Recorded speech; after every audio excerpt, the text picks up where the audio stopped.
Hey there, health coaches! So after coaching thousands of new health coaches, I think the number one thing so many of you are confused about is actually what to do during a health coaching session. Many of the health coach trainings and schools out there give a lot of educational materials which you can use in your sessions. And that would really be more of a teaching model and providing information. But after going through years of studying and taking additional trainings and certifications, I've really learned a lot more about the behavioral change coaching process that actually works much better and more effectively than simply educating alone and providing information. So this process I'm going to share with you today works for every health and wellness topic, no matter what niche or target audience you might have. It really puts the coach in the space of facilitating a coaching process, and it puts the client in the center of the session, in the driver's seat, where they're determining the content and the topic. So in the coaching program and process that I follow, I do 2 to 4 foundation sessions at the beginning to set the client up for coaching success. And then once all of that is established, then we move into ongoing coaching sessions for the remainder of our time together. So what I'm sharing with you here today is a 6-step agenda for a 60-minute ongoing coaching session. I found that it really helps my confidence to go into a health coaching session with a general outline of the structure of what we're going to cover during the session. So what I want to do first is just give you the 6 steps in the session structure and how much time to spend in each, and then we'll dive into each of them. So the first step is the welcome and a quick chat and grounding, which might take about 5 minutes. Then 2, you're going to move into the accountability check-in, which could take you about 10 minutes. The 3rd step is to confirm the agenda, might take about 7 minutes. You're going to explore and process for about 20 minutes, then move into action planning and accountability for about 15 minutes, and then finally wrap up with learnings and affirmations for about 5 minutes. So when you break it down like this, you see there's a lot to cover and it goes by really quickly. So let's dive into each of these 6 sessions. So the first part is to do a nice warm welcome, to greet your client and perhaps do a really quick chit chat. And then you might want to offer them a short grounding exercise, a meditation, a breathing exercise, or a guided visualization. All of those can work really well. And now you're ready to move into the actual coaching session. So you could transition by saying to the client, "Are you ready to start coaching now?" And then you'll move into the 2nd step, which is the accountability check-in. So this is simply checking in on the client's action steps from the last session to find out how they did.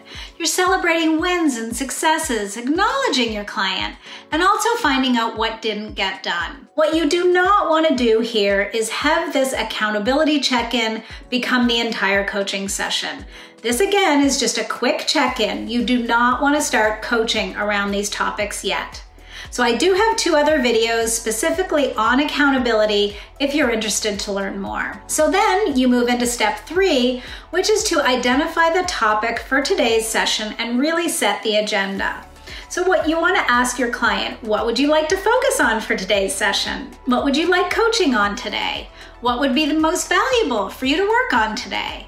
And so once the topic area is established, then you want to narrow in to find out what specifically around that topic the client wants to focus on. So you might ask, what specifically would you like to walk away from today's session with?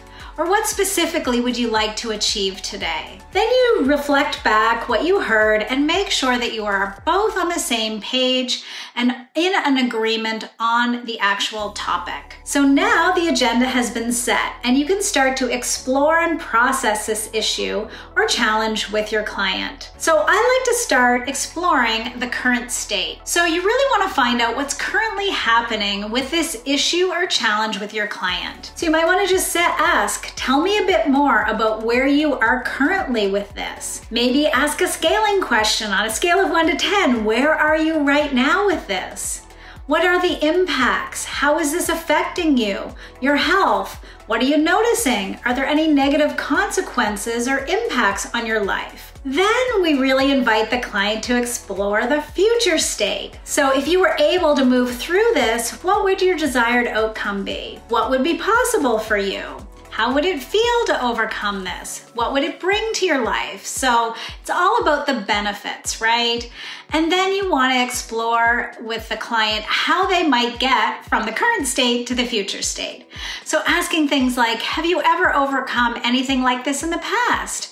What did you do? What strengths could you draw on? What resources do you have to help move you forward? And then from all of that exploration, you can move into the fifth step, action planning and accountability. So asking your client, based on everything that we just discussed, what's one action step you can take over the next 2 weeks to move you closer to your goal? And really help your client develop a smart action step. Ask what supports do they have? Are there challenges or obstacles they anticipate? How will they hold themselves accountable? And invite the client to repeat back their action plan. And then we move into the final step, which is step 6, which is to wrap up the session with some takeaways and acknowledging the client. So just asking your client, did you accomplish what you wanted to today? Come back with another scaling question on a scale of 1 to 10. Where are you now with this topic? What did you learn about yourself? What did you take away from the session? And then finally end it by appreciating and acknowledging your client. Maybe find some strengths, some values, some character traits, and recognize those about your client. Maybe saying something like, I noticed that you really dug deep today. I appreciate your willingness to be open and honest. I can tell that this is important to you and it really connects to your values and your goals. Maybe something like, I appreciate your commitment to moving forward with this. Or, it takes a lot of courage to make these changes. So that's my 6-step health coaching session agenda that you can follow along to guide your clients to their health and wellness goals, no matter what the topic. So please leave any questions or comments below. And if you haven't already done so, please come over and join me in my free Facebook group called Coaching Skills for Health Coaches. Bye for now.